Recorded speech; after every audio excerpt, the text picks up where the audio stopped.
Hello students, मी महेश। आज हम पढ़ने वाले सम बेसिक कंसेप्ट्स का लेक्चर नंबर 2, जिसमें आज हम स्टडी करने वाले लॉज ऑफ केमिकल कॉम्बिनेशंस, उसके बाद Dalton's atomic theory, modern atomic theory, molecular masses, atomic masses और मोल कंसेप्ट और बहुत सारे प्रॉब्लम्स आज हम यहाँ पे स्टडी करने वाले। तो इसमें सबसे पहले आता है लॉज ऑफ केमिकल कॉम्बिनेशंस। तो लॉज ऑफ केमिकल कॉम्बिनेशंस में पहला लॉ है law of conservation of mass. तो नाम से ही पता चल रहा होगा आपको कि लॉ किस बारे में यहाँ पे होगा। उसका स्टेटमेंट है matter can neither be created nor destroyed. Matter की जगह हम मास भी ले सकते हैं। मास can neither be created nor destroyed. अब साइंटिस्ट एंटोनी लेवाइजर ने 1789 में इस लॉ को निकाला था। उनका मानना यह था कि कोई भी केमिकल रिएक्शंस के बाद जो रिएक्टेंट का मास और जो प्रोडक्ट का मास है ना, वो सेम आएगा। मतलब रिएक्टेंट का हमने पहले मास लिया और रिएक्शन के बाद हमने उसके प्रोडक्ट का मास लिया, तो वो दोनों मास सेम ही आएंगे, ऐसा उनका मानना था। In all physical and chemical changes there is no net change in mass during the process. अब इसका अगर एक एग्जांपल बताऊँ तो हम लकड़ी को बर्न करते हैं, राइट। उससे जो भी ऐश निकलती है उसका मास और बर्न करने के पहले उस लकड़ी का मास वो सेम होगा। आपको कि नहीं उसमें फ़र्क पड़ेगा, लकड़ी का मास ज़्यादा होगा, ऐश का मास कम होगा। मैं बिल्कुल मानता हूँ, ये स्टेटमेंट बिल्कुल करेक्ट है। लेकिन आप ये काम करो कि लकड़ी का मास, पहले लकड़ी का मास और उसके साथ जो भी ऑक्सीजन बर्न हो रही है उसका मास अगर कैलकुलेट करो, और सिर्फ उस राख का मास नहीं, उस ऐश का मास नहीं, उसके साथ ऐश का प्लस सूट, जो भी काजड़ी जिसे हम कहते हैं ना, ऊपर जो निकलती है काजड़ी, उसका मास कैलकुलेट करो, और फिर गैसेस जो भी उससे इवॉल्व हुए उस लकड़ी से उसका मास कैलकुलेट करो, तो वो दोनों के दोनों मास सेम ही आएंगे। मैं डंकी की चोट पर कहता हूँ, सेम ही आएंगे। ये लॉ दिया था एंटोनी लेवाइजर ने। अब और एक एग्जांपल यहाँ पे हम लेते हैं केमिकल लैंग्वेज में। यहाँ आपको सामने दिख रहा होगा CH4 plus twice O2 it gives CO2 plus twice H2। अब यहाँ पे CH4 का अगर मॉलिक्यूलर मास हम निकाले तो 16 ग्राम आता है। अब ये मॉलिक्यूलर मास किस तरह से निकालना है ये मैं आपको बाद में पढ़ा दूंगा, मतलब इसी लेक्चर में आज हम वो कवर करने वाले, राइट। तो उसका टेंशन बिल्कुल मत लो। अब CH4 का मास आता है 16 ग्राम, टॉइस O2 का मास होता है 2 × 32 मतलब 64 ग्राम। उसके बाद कार्बन डाइऑक्साइड का मास होता है 44 ग्राम। टॉइस H2O जो दो वाटर मॉलिक्यूल है उनका मास होता है 36 ग्राम। अब यहाँ पे रिएक्टेंट का मास और प्रोडक्ट का मास अगर हम कैलकुलेट करें तो 16 + 64 कितना आता है? 16 + 64 आता है 80 ग्राम। ओके, यहाँ पे ये तो बात यहाँ पे हो गई। अब प्रोडक्ट का मास अगर कैलकुलेट करें तो 44 + 36 कितना आता है? 44 + 36 वो भी कितना हुआ? वो भी यहाँ पे 80 ग्राम यहाँ पे हुआ। मतलब law of conservation of mass बिल्कुल सही साबित यहाँ पे हो गया। अब इसके बाद यहाँ पे आता है हमारा second law of definite proportions. अब इसमें स्टेटमेंट अब यहाँ पे देख लेते हैं। A given compound always contains exactly the same proportion of elements by weight. Okay, यहाँ पे ये तो इतना लॉ है क्या? Given compound always contains exactly the same proportion of elements by weight. अब साइंटिस्ट प्राउस जो थे, जोसेफ प्राउस्ट, उन्होंने ये लॉ निकाला था। उन्होंने सबसे पहले क्या किया, उन्होंने क्यूप्रिक कार्बोनेट के 2 सैंपल लिए। एक तो था नेचुरल सैंपल और एक था सिंथेटिक। नेचुरल मतलब नेचर से जो भी मिलता है वो, और सिंथेटिक मतलब लैब में या फिर मैन मेड सैंपल जिसे हम कहते हैं। ओके, 2 सैंपल लिए क्यूप्रिक कार्बोनेट के। उन्होंने ये देखा कि परसेंटेज ऑफ कॉपर जो है ना, वो नेचुरल सैंपल और सिंथेटिक सैंपल दोनों में सेम था। परसेंटेज ऑफ कार्बन भी सेम था, परसेंटेज ऑफ ऑक्सीजन भी बिल्कुल यहाँ पे सेम था। इसकी वजह से उन्होंने एक लॉ निकाला जिसका नाम क्या? लॉ ऑफ डेफिनाइट प्रोपोर्शंस, जिसे हम लॉ ऑफ डेफिनाइट कंपोजिशन भी कहते हैं। अब इसी के तौर पे मैं आपको एक एग्जांपल समझाता हूँ। यहाँ पे अगर आप देखो तो हमने 1 ग्राम CO2 यहाँ पे लिया और 16 ग्राम CO2 फिर से हमने लिया। अब यहाँ पे दोनों में हमने देखा कि 1 ग्राम CO2 में जो ऑक्सीजन का परसेंटेज है और जो 16 ग्राम CO2 में ऑक्सीजन का परसेंटेज दोनों सेम है।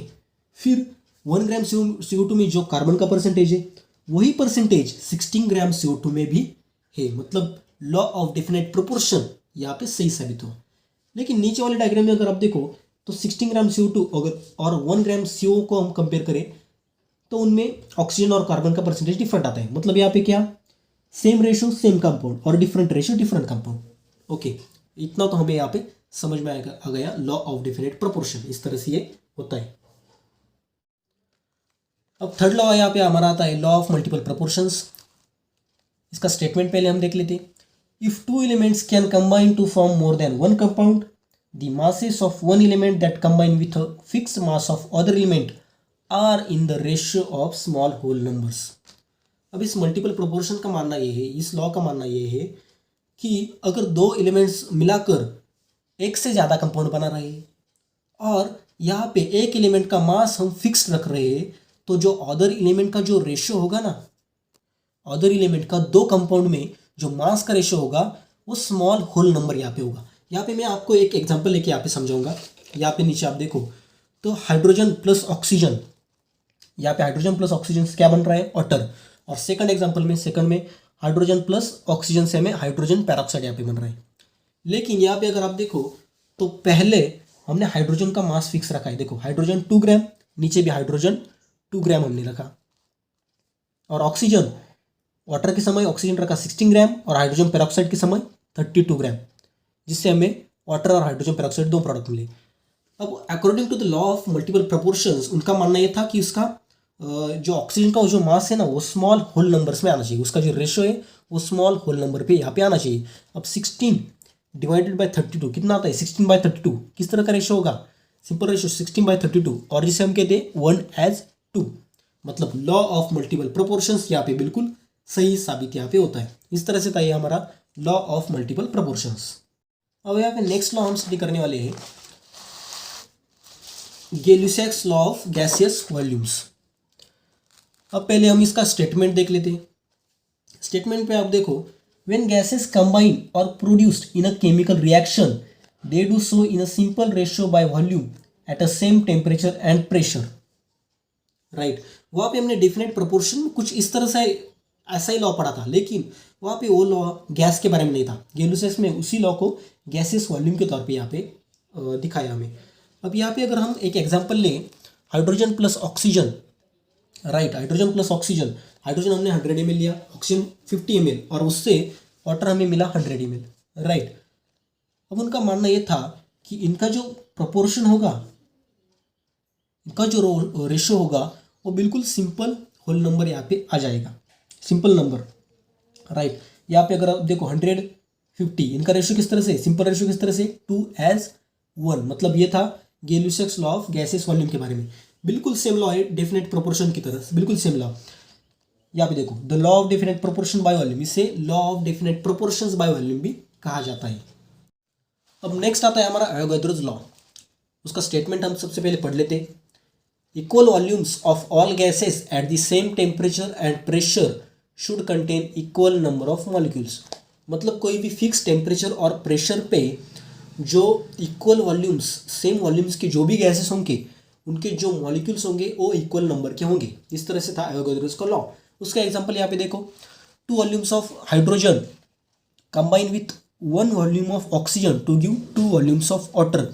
अब आज के डेट में हमें ये समझने के लिए कोई ज़्यादा देर नहीं लगेगी, लेकिन उस समय ऐसा था कि उस समय के जो साइंटिस्ट थे उनका ऐसा मानना था कि दो सेम टाइप के जो भी आइटम्स होंगे वो कभी कंबाइन ना हुए. मतलब हाइड्रोजन, आज हम हाइड्रोजन मॉलिक्यूल देखते हैं H2 मॉलिक्यूल, ऑक्सीजन का भी O2 मॉलिक्यूल. राइट, इस तरह का मॉलिक्यूल एग्जिस्ट नहीं करता है, ऐसा उस समय के जो भी साइंटिस्ट थे उनका मानना था. लेकिन एवोगैड्रो का मानना था, एवोगैड्रोस ने डायटोमिक थ्योरी, जो कि डायटोमिक मॉलिक्यूल भी होते हैं, पॉलीएटॉमिक मॉलिक्यूल भी होते हैं, इस तरह से एक्सप्लेन इसे किया था. लेकिन लगभग 50 सालों के बाद जब साइंटिस्ट ने देखा, एवोगैड्रोस का वर्क जब देखा, तो उन्हें पता चला कि एवोगैड्रो जो भी कह रहे थे वो बिल्कुल सच था. अब यहाँ पे डायग्राम में अगर आप देखो तो वहाँ पे फर्स्ट बॉक्स में जो है 1 volume of hydrogen, second box में फिर से 1 वॉल्यूम ऑफ हाइड्रोजन, और उसके बाद 1 volume of oxygen. It gives 2 volumes of water vapour. Right, इसका मतलब क्या हुआ, इसका मतलब ऐसे हुआ कि twice H2 plus 1 O2 it gives twice H2O, मतलब 2 वॉल्यूम्स ऑफ वाटर. राइट, इस तरह से ये रिएक्शन. अब हम यहाँ पे पढ़ने वाले डाल्टन्स एटॉमिक थ्योरी. अब ये डाल्टन की एटॉमिक थ्योरी आपके कॉम्पिटिटिव एग्जाम के लिए कोई ज़रूरी नहीं है, लेकिन आपके स्टेट बोर्ड के एग्जाम के लिए बिल्कुल ज़रूरी है, क्योंकि वहाँ पे इस पे क्वेश्चन जरूर पूछा जा सकता है.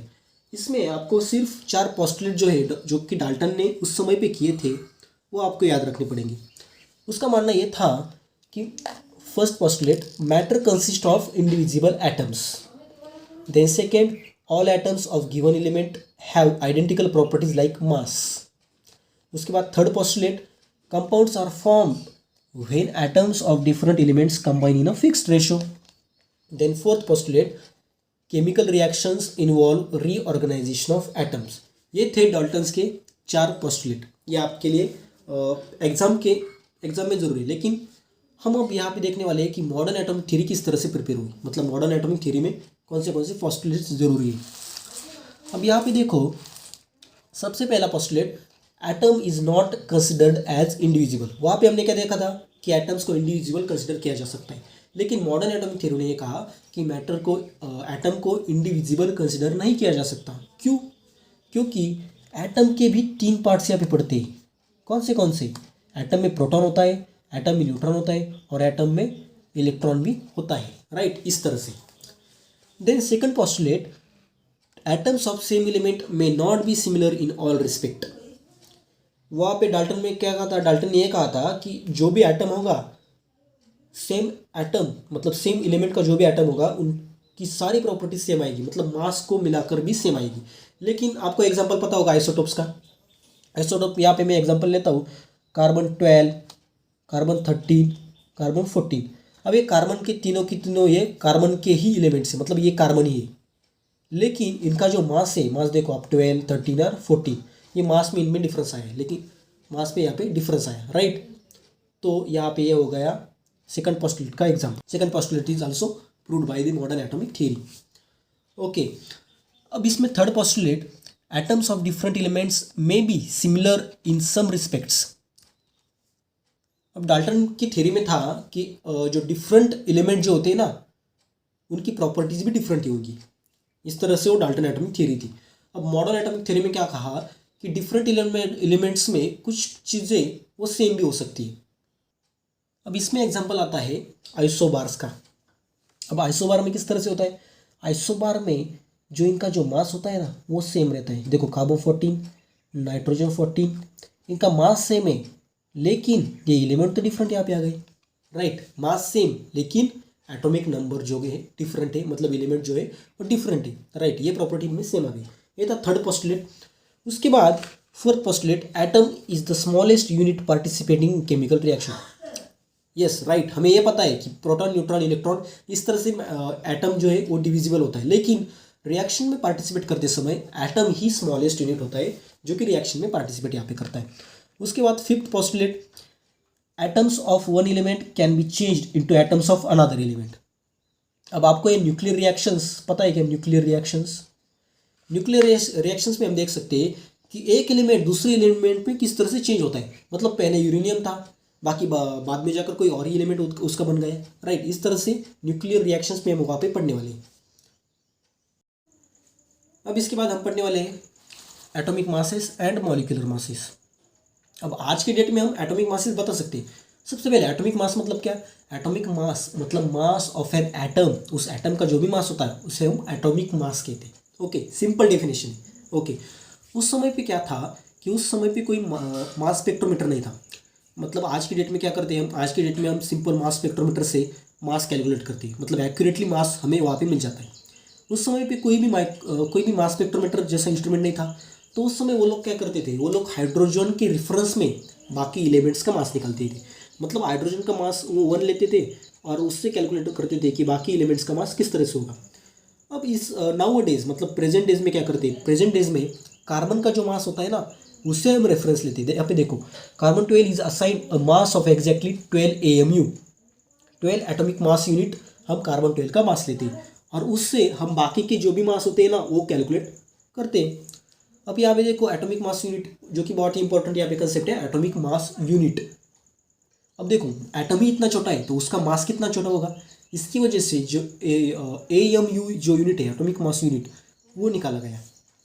अब AMU क्या होता है? 1 AMU is defined as mass equal to 1/12 of mass of an 1 carbon 12 atom. 1 carbon 12 के 1/12 जो पार्ट होता है वो होता है 1 AMU।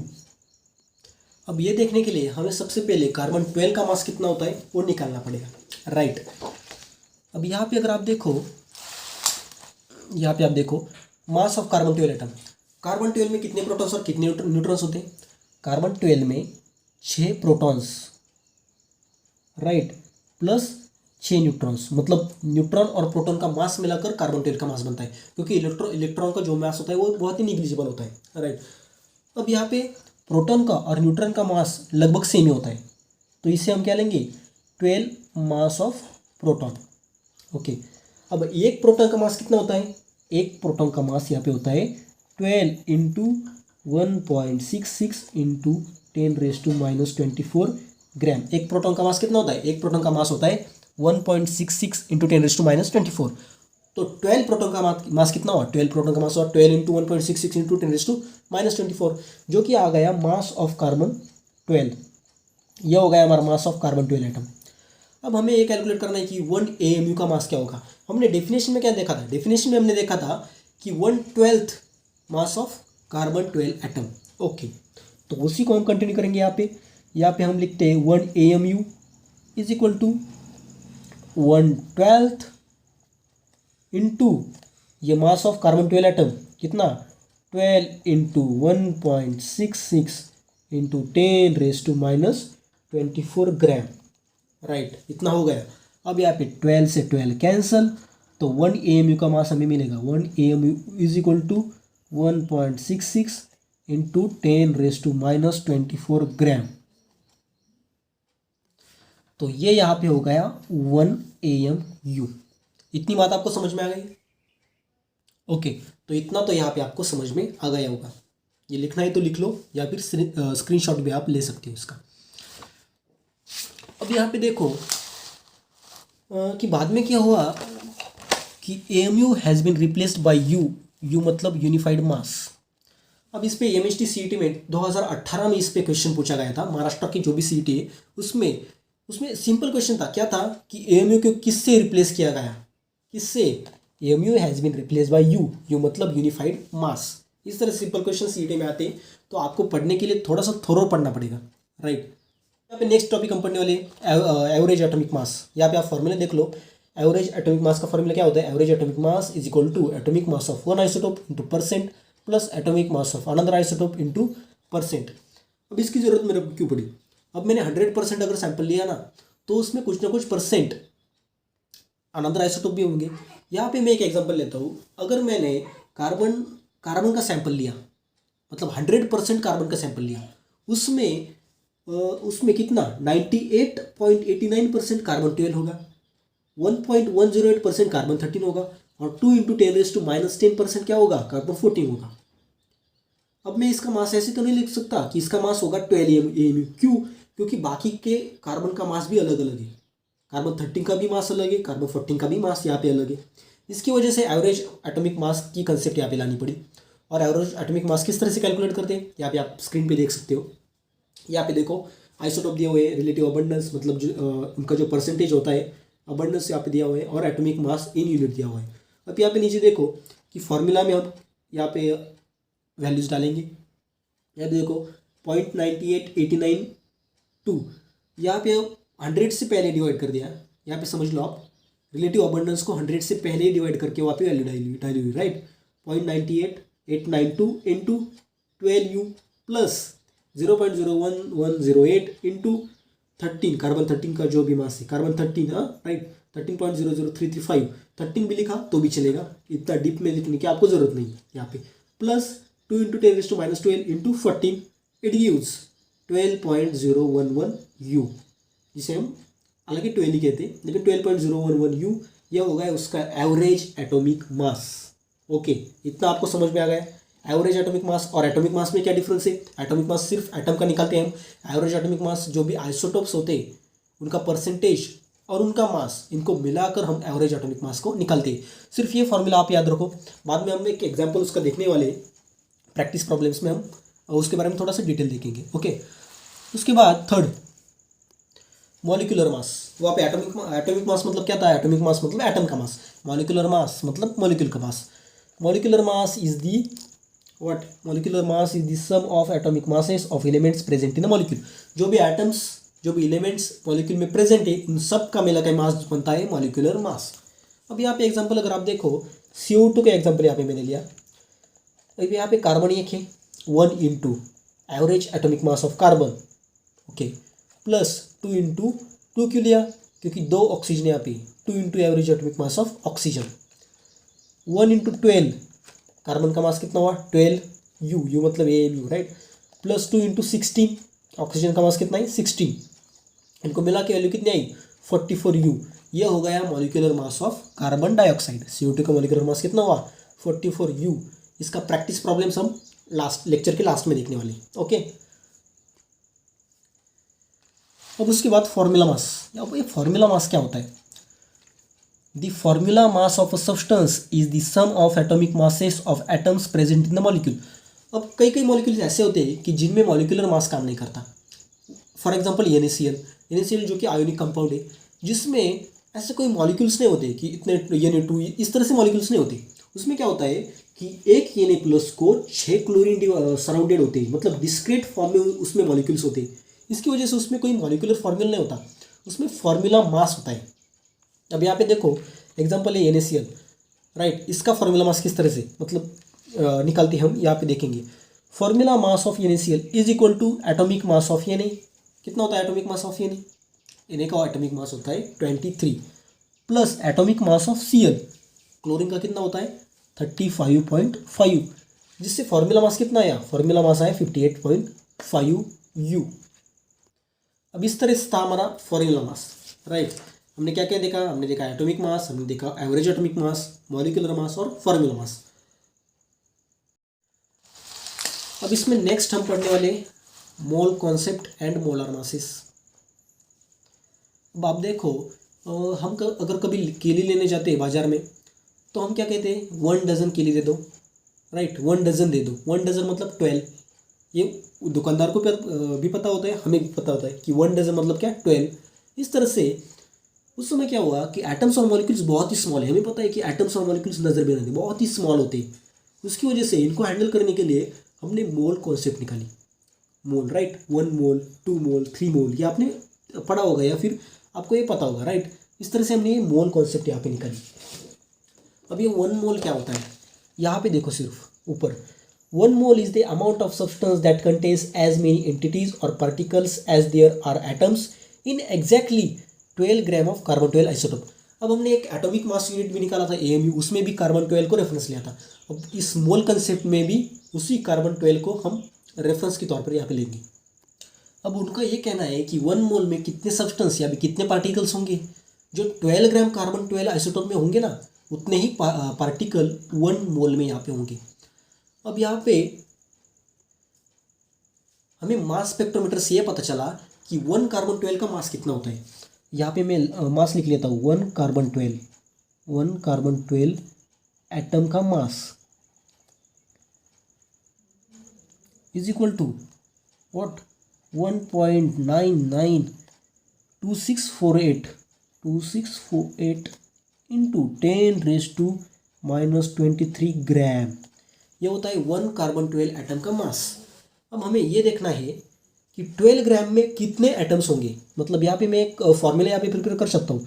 हमें ये एटम्स निकालने राइट, एटम्स 1 एटम, यहाँ पे देखो, यहाँ पे मैं फिर से लिखता हूँ, पेन दूसरा यूज़ करता हूँ मैं। ओके, तो यहाँ पे मैंने लिखा 1 atom is equal to what, is equal to 1.992648 into 10⁻⁻23 what 23 gram. Okay, अब इतना तो यहाँ पे हो गया। अब हमें क्या निकालना है, हमें निकालना है कि एटम्स कितने हो गए 12 ग्राम में। यहाँ पे मैं लिखता हूँ 12 ग्राम और यहाँ पे मैं लिखता हूँ x एटम्स, x की वैल्यू हमें निकालनी है x एटम्स। ओके, तो अगर हम इनका डायगोनल मल्टीप्लिकेशन करें, डायगोनल मल्टीप्लिकेशन मतलब कैसा कि इससे इसको क्या मल्टीप्लाई करना और इससे इसको मल्टीप्लाई करना, हमें x की वैल्यू आ जाएगी।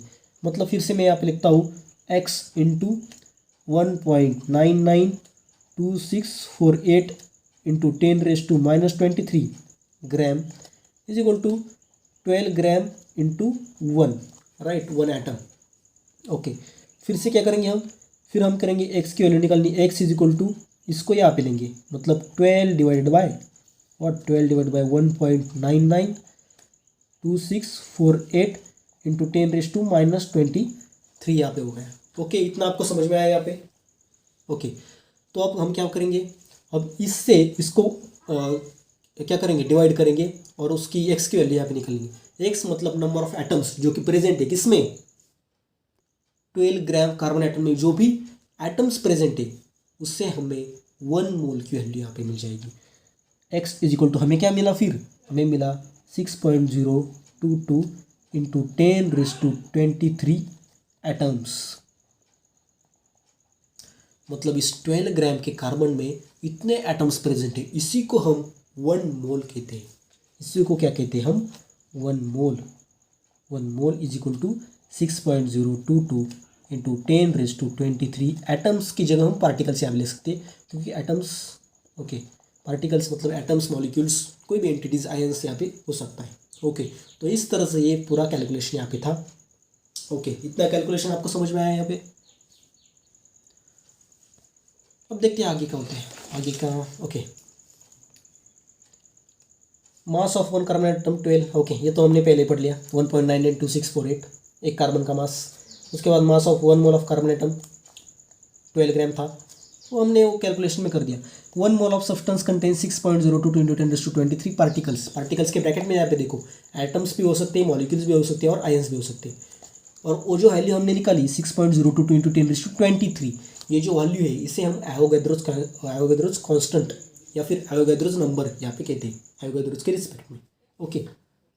अब कभी कभी क्या होता है कि बहुत से बच्चे ये वैल्यू में मिस्टेक कर देते हैं, मतलब ये 10⁻23 कभी कभी कर देते हैं।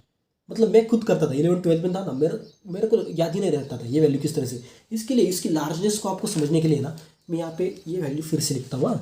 इसको ये पॉइंट की फॉर्म में नहीं, यहाँ पे पूरा लिखता हूँ इस वैल्यू को।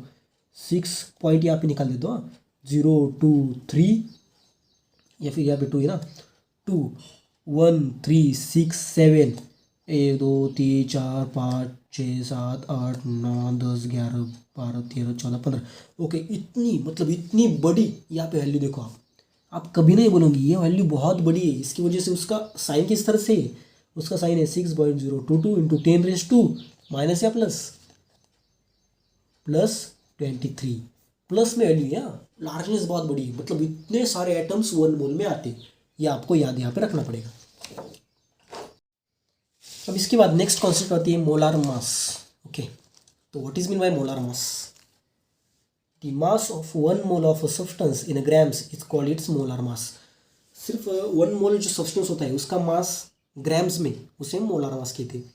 अब यहाँ पे अगर हम एग्जांपल लें, नीचे फिर से पढ़ लेता हूँ मैं। Molar mass in grams is numerically equal to the atomic molecular formula mass. यहाँ पे आपको स्क्रीन पे यहाँ पे मासेस नजर आ रहे होंगे। यहाँ पे देखो एलिमेंट हाइड्रोजन, कार्बन और ऑक्सीजन के एटॉमिक मास कितना है। हाइड्रोजन का एटॉमिक मास है 1, कार्बन का है 12, ऑक्सीजन का है 16। फिर मोलर मास में हमने उसके कन्वर्जन किया, राइट। मोलर मास में कितना आया, हाइड्रोजन का 1, कार्बन का 12, ऑक्सीजन का 16। लेकिन यहाँ पे अगर आप एक चीज़ नोटिस करो तो वहाँ पे एटॉमिक मास होता है यू में, unit, right. Atomic mass unit में होता है, यूनिफाइड मास। और मोलर मास जो होता है वो ग्राम पर मोल में होता है। न्यूमेरिकल वैल्यू अगर सेम हो, मतलब न्यूमेरिकल वैल्यू उसकी सेम है, लेकिन उसका जो यूनिट है वो बहुत डिफरेंट है, उससे बहुत फर्क पड़ता है। क्या आपको याद रखना पड़ेगा, मोलर मास किस में, ग्राम पर मोल में है, और एटॉमिक मास यूनिट में। यहाँ पे फिर से आप देखो पॉलीएटॉमिक सब्सटेंस में O2 और NCl का दिया हुआ है। वहाँ पे अगर आप देखो तो मॉलिक्यूलर मास O2 का होता है 32, H2 का 18, NaCl का 58.5 U। आगे क्या लिखा है, U। और मोलर मास किस में, फिर से न्यूमेरिकल जो भी वैल्यूज हुआ फिर से सेम आ गई, बट यूनिट यहाँ पे चेंज हुआ, ग्राम पर मोल। बस इतना ही फर्क है मोलर मास और एटॉमिक मास यूनिट में। आपको वैल्यू वही वैसी की वैसी लिखनी है, लेकिन यूनिट का ध्यान रखना पड़ेगा। एटॉमिक मास में AMU और मोलर मास में ग्राम पर मोल यूनिट का आपको इस्तेमाल करना पड़ेगा। इतना डिफरेंस दोनों में था। अब आता है इसका इस लेक्चर का लास्ट टॉपिक, मतलब लेक्चर खत्म नहीं हुआ है, हम प्रॉब्लम्स देखने वाले हैं, लेकिन इस लेक्चर का थ्योरी का लास्ट टॉपिक है यहाँ पे अगर आप देखो मोल्स एंड गैसेस। हमने सॉलिड के मोल्स को मतलब देखे, लेकिन मोल्स का और गैसेस का किस तरह का रिलेशन होता है ये यहाँ पे हम देखेंगे। 1 mole of any gas occupies a volume of 22.4 decimetre cube at STP। STP मतलब स्टैंडर्ड टेम्परेचर एंड प्रेशर। उसमें टेम्परेचर क्या होता है 0 degree Celsius, pressure 1 atmospheric pressure.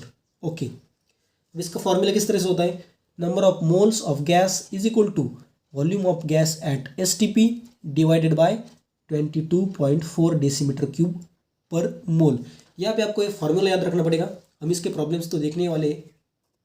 अब इस ऊपर वाले स्टेटमेंट का मीनिंग क्या था, ऊपर वाला स्टेटमेंट ये कहता है कि 1 मोल ऑफ गैस जो है ना उसका वॉल्यूम 22.4 डेसीमीटर क्यूब होगा। कब, ये बात बहुत जरूरी है। ये वर्ड यहाँ पे देखो, STP स्टैंडर्ड टेम्परेचर और प्रेशर। अगर 0 डिग्री सेल्सियस टेम्परेचर हो और 1 एटमॉस्फेरिक प्रेशर हो तो 1 मोल ऑफ गैस का वॉल्यूम होगा 22.4 डेसीमीटर क्यूब। ओके, नीचे वाला फॉर्मूला और ऊपर का स्टेटमेंट आपको याद रखना पड़ेगा। अब हम देखने वाले प्रैक्टिस प्रॉब्लम्स। तो प्रॉब्लम्स देखने से पहले हम फॉर्मूले यहाँ पे देख लेते हैं कि कौन से फॉर्मूले यहाँ पे इंपॉर्टेंट होने वाले हैं। इसमें सबसे पहला फॉर्मूला है number of moles is equal to mass of substance divided by molar mass of substance. अब देखो, इसमें देखो आप, मास ऑफ सब्सटेंस जो गिवन मास होता है और मोलार मास हमने कैलकुलेट करना वहाँ पे सीख लिया। मोलर मास मतलब क्या, मॉलिक्यूलर मास भी हो सकता है, एटॉमिक मास भी हो सकता है, लेकिन उसका जो यूनिट होगा वो ग्राम पर मोल में यहाँ पे होगा।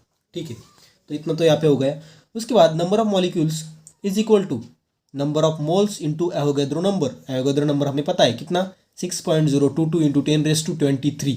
राइट, ये होता है एवोगैड्रोस नंबर। ये हो गया सेकंड फार्मूला। उसके बाद molar volume of gas at STP is equal to 22.4 decimetre cube per mole. ये भी यहाँ पे इंपॉर्टेंट है। Then next, number of moles is equal to volume of gas at STP divided by 22.4 decimetre cube per मोल।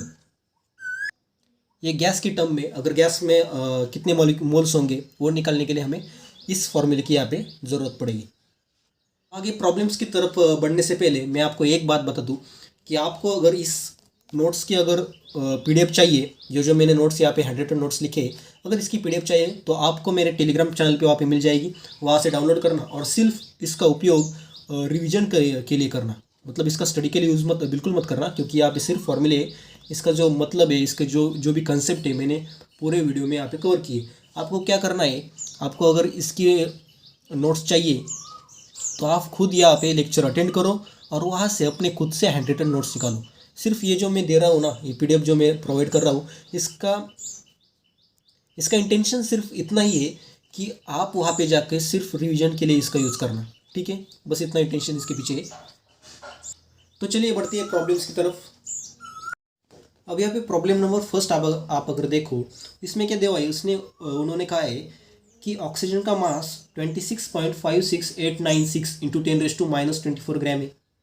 और इन्होंने ये कहा है कि what is the atomic mass of oxygen in U, मतलब यूनिफाइड मास में उसका कन्वर्जन आपको करना है।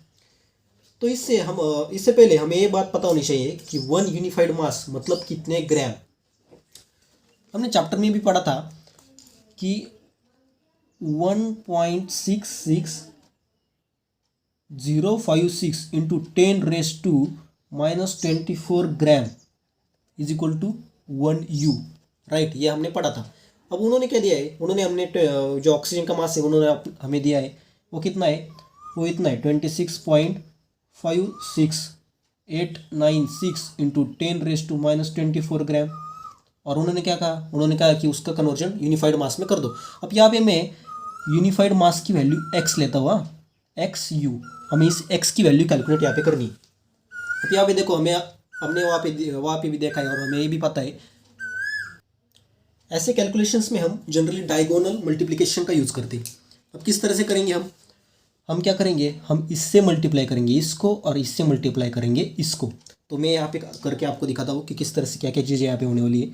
तो यहाँ पे लिखता हूँ 26.56, थोड़ा सा छोटा यहाँ पे लिखता हूँ, आपको समझ में आना चाहिए। यहाँ पे 896 इंटू 10⁻⁻24 इंटू ये 1 U is equal to x into क्या लिया यहाँ पे मैं, x इंटू ऊपर का 1.66056 इंटू 10⁻⁻24 ग्राम। ठीक है, इतनी तो बात आपको यहाँ पे क्लियर हो गई। अब मैं क्या करूँगा, अब ये जो वैल्यू है ना, इसको इससे डिवाइड कर दूँगा। तो यहाँ पे देखो किस तरह से होने वाला है ये। तो यहाँ पे मैं लिख लेता हूँ पहले 26.56896 इंटू 10⁻24 इंटू 1, मतलब ये वैल्यू वैसे आ गई। और उसके बाद अब इसे डिवाइड करेंगे किससे, इससे 1.66056 into 10⁻24 is equal to x unit. अब इस एक्स की वैल्यू अगर हम निकाल लेंगे तो हमें ऑक्सीजन की यूनिफाइड मास में वैल्यू हमें मिल जाएगी। अब यहाँ पे देखो 10⁻24 10⁻24 यहाँ पे कट हो गया, मतलब डिवाइड हो गया, राइट। और इससे अगर इस वैल्यू को इससे अगर डिवाइड करें तो क्या वैल्यू यहाँ पे आ जाएगी, यहाँ पे आ जाएगी x is equal to 16u, right. तो ऑक्सीजन का यूनिफाइड मास में वैल्यू कितनी हुई, ऑक्सीजन की यूनिफाइड मास में वैल्यू हो गई यहाँ पे 16u, राइट। तो इस तरह से हमें ये कैलकुलेशन यहाँ पे करना है। तो यहाँ पे आता है हमारा second problem, calculate the average atomic mass of neon using the following data. देखो हमने एटॉमिक मास और एवरेज एटॉमिक मास का डिफरेंस देखा था कि उनमें किस तरह से डिफरेंस होता है, और उनका वहाँ पे फॉर्मूला भी देखा था। क्या फॉर्मूला था वो फॉर्मूला था कि average atomic mass is equal to atomic mass of one isotope into percentage plus atomic mass of second isotope into percentage divided by 100। मतलब उसका जो नेचुरल अबंडेंस है और उसका जो एटॉमिक मास है उससे हम एवरेज एटॉमिक मास वहाँ पे निकालते थे, राइट। वही फॉर्मूला हम यहाँ पे लगाएंगे। यहाँ पे अगर आप चार्ट में देखो तो चार्ट में आपको नजर आ रहा होगा आइसोटोप, उसके बाद एटॉमिक मास, उसके बाद नेचुरल अबंडेंस, राइट। तो देखो अब नियॉन का मैं फॉर्मूला किस तरह से यहाँ पे बनाता हूँ। देखो यहाँ पे नीचे average atomic mass of neon is equal to atomic mass of neon 20 क्या है 20 उसका मास, राइट। उसका जो एटॉमिक मास है, उसका जो आइसोटोप का नंबर है ना वो 20, ठीक है।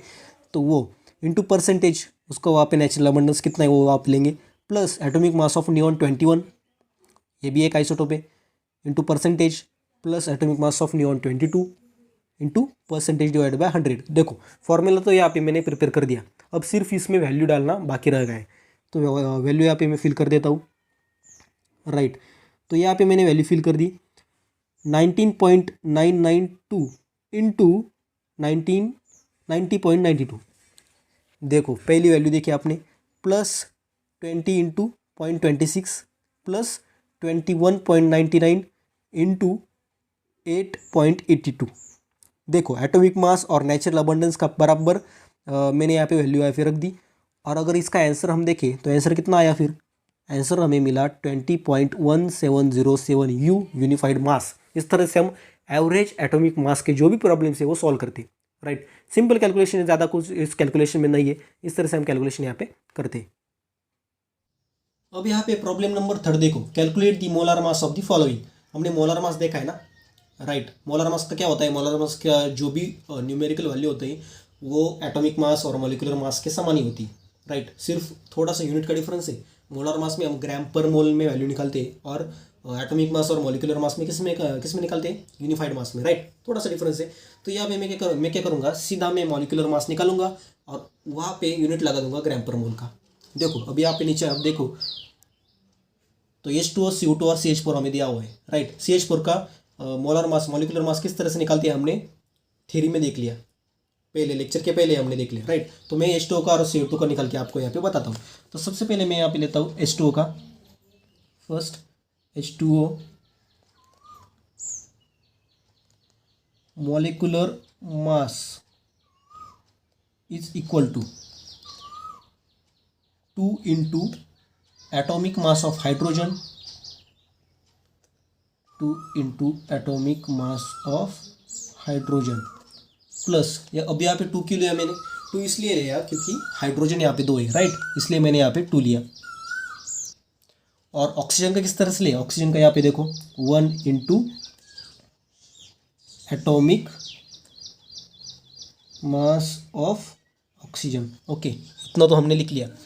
अब देखो एटॉमिक मास लेते हो, मैं एवरेज एटॉमिक मास नहीं लूँगा क्योंकि वो कैलकुलेशन थोड़ा सा कॉम्प्लेक्स यहाँ पे हो जाएगा, इसलिए मैं सिंपल यहाँ पे एटॉमिक मास लेता हूँ। यहाँ पे हाइड्रोजन का कितना है 2 इंटू 1 प्लस ऑक्सीजन का कितना है 1 इंटू 16। अब आपको यहाँ पे atomic mass, simple atomic mass जो है ना वो आपको याद रहनी चाहिए। मतलब ज़्यादा आप, मैं ऐसा नहीं कहता कि पूरा पीरियोडिक टेबल आप याद कर लो, बट सिंपल जो भी यूज़ होती है, मतलब ऑक्सीजन का, नाइट्रोजन का या फिर क्लोरीन, ब्रोमीन, इस तरह से जो जनरली कॉमन यूज़ किए जाने वाले जो भी एटॉमिक मासेस है वो आपको याद रखने पड़ेंगे। या फिर जो भी कॉम्प्लेक्स होंगे, मतलब जो हमें बिल्कुल पता नहीं है और उसका अगर एग्जामिनर ने दे दिया क्वेश्चन में, तो वो आपको वैल्यू भी दे देगा, मतलब ब्रैकेट में आपको लिख लेगा। मतलब फॉर एग्जांपल हमें आगे एक एग्जांपल है कैल्शियम सल्फेट का, उसमें उसने कैल्शियम का एटॉमिक मास वहाँ पे दिया हुआ है, मतलब इस तरह से चीज़ें वहाँ पे होंगी, राइट। तो देखो इस प्रॉब्लम में देखो, अब अगर एक कैलकुलेशन में करूँगा कितना है 16 + 2 कितना आया यहाँ पे 18 U, ये क्या हो गया, ये हो गया मॉलिक्यूलर मास। और इसका कन्वर्जन हम मोलर मास में किस तरह से करेंगे, यहाँ पे लिखता हूँ मैं molar mass is equal to 18 gram per mole. देखो सिर्फ मैंने यूनिट चेंज कर दिया तो मॉलिक्यूलर मास का कन्वर्जन यहाँ पे मोलर मास में हो गया। ये हो गया फर्स्ट एग्जांपल। अब मैं लेता हूँ यहाँ पे CO2 का, कि CO2 का मॉलिक्यूलर मास किस तरह से निकालती है। फिर से देखो यहाँ पे सेकंड CO2, पहले निकालेंगे हम molecular mass is equal to, carbon एक ही है इसलिए 1 into atomic mass of carbon,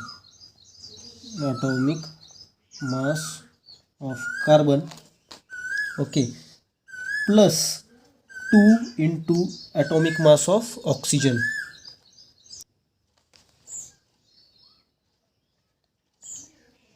atomic mass, मेरा हैंड राइटिंग आपको समझ में आ रहा है अच्छी तरह से, थोड़ा सा खराब है लेकिन लिख लो। देखो ठीक है, देखो 2 into atomic mass of oxygen. फिर से मैंने लिया यहाँ पे कार्बन का एटॉमिक मास कितना है 1 इंटू 12 प्लस 2, दो ऑक्सीजन इसलिए 2 लिया। एटॉमिक मास ऑफ ऑक्सीजन कितना है 16, ओके। फिर से कितनी वैल्यू है यहाँ पे हो गई 12 प्लस 32 इज इक्वल टू 44 क्या 44 U मतलब यूनिफाइड मास, जो कि मॉलिक्यूलर मास यहाँ पे आ गए। अब उसका कन्वर्जन हम किस में करेंगे, उसका कन्वर्जन हम करेंगे मोलर मास। तो मोलर मास क्या हो जाएगा, molar mass is equal to 44 gram per mole, ठीक है। सिर्फ यूनिट चेंज कर दिया, वैल्यू चेंज यहाँ पे हो गई, मतलब टर्म यहाँ पे चेंज हो गई, ठीक है। क्या हो गया ग्राम पर मोल। तो इस तरह से इस प्रॉब्लम का हम इस प्रॉब्लम को सॉल्व हम करते हैं। अब आता है हमारा फोर्थ प्रॉब्लम।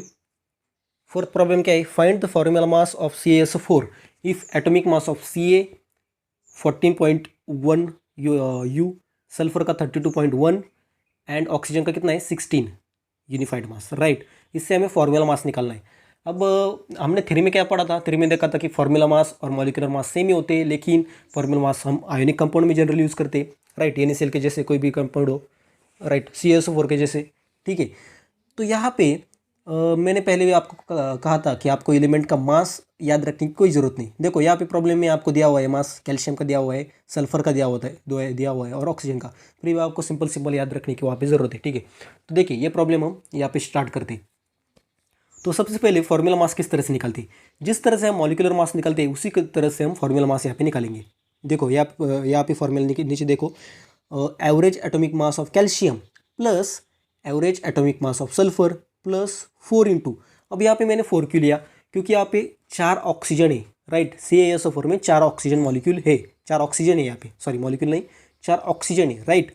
तो हम यहाँ पे क्या लेंगे 4 into average atomic mass of oxygen, right.